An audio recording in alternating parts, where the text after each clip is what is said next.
नांदेड जिल्ह्यात गेल्या 3 दिवसापासून मुसळधार पावसाने हजेरी लावली आहे। जनजीवन विस्कळीत झालं आहे आणि आता खासदार जे आहे ते अशोकराव चव्हाण यांनी पूरग्रस्त भागाची पाहणी सुरू केली आहे। शेतीच्या बांधावर गेले आहेत। स्वतः अशोकराव चव्हाण आपल्यासोबत। सर, काय सांगाल, एकंदरीत नांदेड जिल्ह्यात परिस्थिती काय आहे? महाराष्ट्रामध्ये गेल्या 3 दिवसापासून सातत्याने अतिवृष्टी सुरू आहे। पाऊस मोठ्या प्रमाणावर सुरू आहे। विशेषतः त्या मराठवाड्यामध्ये मोठ्या प्रमाणावर गेल्या 2 ते हा तिसरा दिवस आहे की ज्यावेळेस पाऊस मोठ्या प्रमाणावर पडत आहे। आणि मी आज मुद्दाम माझ्या काही भागामध्ये आलेलो आहे। विशेषतः अर्धापूर तालुका, मुदखेड, भोकर हा जो मतदारसंघातला भाग आहे, लोकांना भेटण्याकरता आणि प्रत्यक्ष पाहणी करण्याकरता आलेलो आहे की नेमकी स्थिती काय आहे। आई बाबा होण्याचे स्वप्न अजून पूर्ण झाले नाहीत का? आई बाबा होण्याचे तुमचे स्वप्न पूर्ण करा अपोलो फर्टिलिटीद्वारे। मोफत सल्ल्यांसाठी कॉल करा 9953420359। आपण पाहतोय की शेतीचं अतोनात नुकसान झालेलं आहे। सोयाबीन, ऊस याचं तर नुकसान दिसतंच आहे। हळद आहे, सोयाबीन आहे, ऊस आहे, याचंही नुकसान मोठ्या प्रमाणावर झालेलं आहे।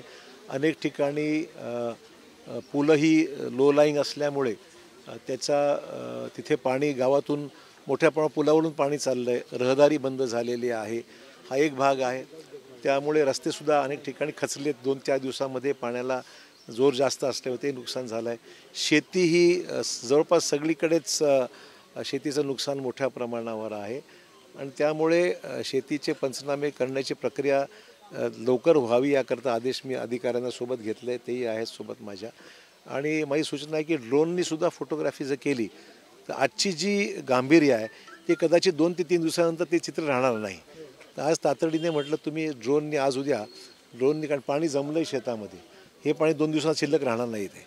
त्यामुळे म्हटलं तुम्ही बघून घ्या, शेतीचा पूर्ण पंचनामा करून घ्या तुम्ही आणि पंचनाम्यानंतर मग त्या संदर्भात शासन भरपाई असो, विमा असो, या दोन्ही गोष्टीच्या बाबतीमध्ये मदत करता येईल।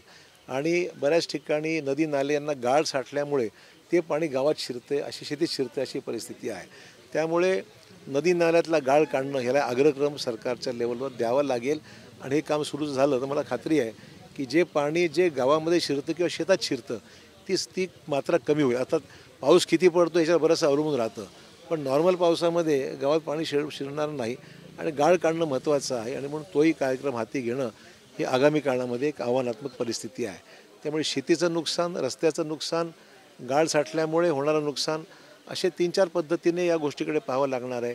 विजेचं कनेक्शन बऱ्याच ठिकाणी आहेत, पण बऱ्याच गावामध्ये वीज ही डिस्कनेक्ट झालेली आहे, तर ती ताबडतोब विजेची लाईन रिस्टोर करणं हे सुद्धा त्यातला एक भाग आहे। त्यामुळे पाहणी करतो आणि बघूया त्यात जलद गतीने हे काम व्हावं असा आमचा प्रयत्न आहे। सर, नांदेड जिल्ह्यातील अनेक रस्ते खचलेत, काही ठिकाणी जे ते पुलाचे जे तोडफोड झाल्याचे पाहायला मिळाली, हे पुलंही नव्यानं तात्काळ दुरुस्त करणं गरजेचं आहे। यावर काय आहे ना, फ्लड आपल्याकडे सरकारमध्ये ज्याला आपण म्हणतो फ्लड डॅमेज, FDR ज्याला म्हणतो, FDRच्या अंतर्गत काही रस्त्याची दुरुस्ती सरकारकडून करता येते, स्पेशल रिपेअरमध्ये करता येते, FDRमध्ये करता येते। आता जे नुकसान झालं आहे त्याला किमान 100% नवीन होणार नाही, सगळे ज्या ठिकाणी तुटलं असेल नवीनच करावं लागेल। ज्या ठिकाणी डागडुजी करणं आवश्यक आहे, डागडुजीला पैसे सरकारकडून घेता येईल आपल्याला। याबाबत आपण मुख्यमंत्री किंवा उपमुख्यमंत्र्यांसोबत बोललात का, बोलणार आहात? नाही, मी तर आज बोलणारच आहे ना।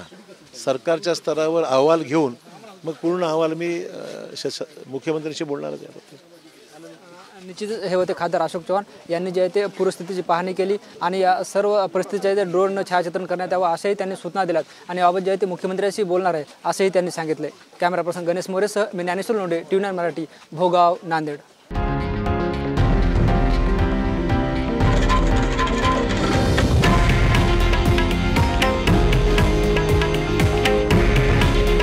हे आहे देशातील नंबर 1 न्यूज नेटवर्क आणि आपण पाहत आहात TV9 मराठी।